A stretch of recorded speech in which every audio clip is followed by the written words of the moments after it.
এবার ফিলিস্তিনিদের জন্য কাঁদলেন হজরত ২০ লাখেরও বেশি মুসলমান। দেশটির শিশুদের রক্ষায় সবাইকে দোয়া করতে বললেন খুতবা দানকারী খতিব। মসজিদে নামিরাহ থেকে খুতবা পাঠ করেন মসজিদুল হারামের ইমাম ও খতিব শায়েখ মাহের আল মুয়াইকিলি।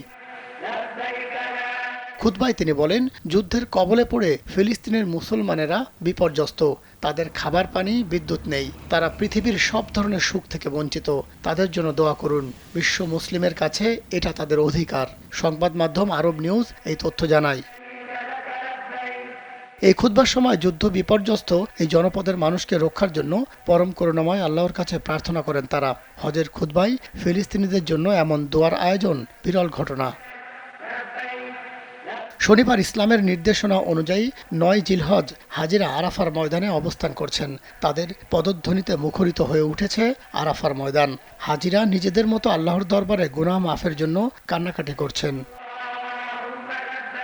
দুপুরে পর খুতবা শুরু করেন খতিব শায়েখ মাহের আল মুয়াইকিলি। খুতবায় তিনি আরো বলেন, ইবাদত শুধু আল্লাহর জন্য।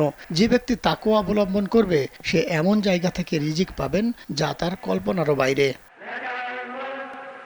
আল্লাহ তাআলা হযরত মুহাম্মদ সাল্লাল্লাহু আলাইহি ওয়াসাল্লামকে বিশ্ববাসীর জন্য রহমত হিসেবে পাঠিয়েছেন। তাই জীবনে সফল হতে হলে নবীকে আদর্শ নেতা হিসেবে গ্রহণ করার আহ্বান জানান তিনি। আল্লাহর নির্দেশ অনুসারে হাজিদের আরাফার ময়দানে অবস্থান ফরজ করা হয়েছে। হজের ৩টি ফরজের মধ্যে এটি অন্যতম। আরাফার ময়দান পবিত্র মক্কা থেকে প্রায় ১২ মাইল দূরে অবস্থিত। এ ময়দানে হযরত মুহাম্মদ সাল্লাল্লাহু আলাইহি ওয়াসাল্লাম ১৪০০ বছর আগে ঐতিহাসিক বিদায় হজের ভাষণ দিয়েছিলেন। আরব নিউজ জানায়, সারা বিশ্বের ২০ লাখের বেশি মুসলমান এবার হজ পালন করছেন। এবছর হজের খুতবা ৫০টি ভাষায় অনুবাদ করে প্রচার করা হয়েছে। সবশেষ ২০২৩ সালে ২০টি ভাষায় অনুবাদ করা হয়। বাংলা ভাষায় খুতবার অনুবাদ করেন সৌদি আরবের বিভিন্ন বিশ্ববিদ্যালয়ে অধ্যয়নরত ৪ বাংলাদেশের শিক্ষার্থী। তারা হলেন ডক্টর খলিলুর রহমান, আফম ওয়াহিদুর রহমান মাক্কি, মুবিনুর রহমান ফারুক এবং নাজমুস সাকিব।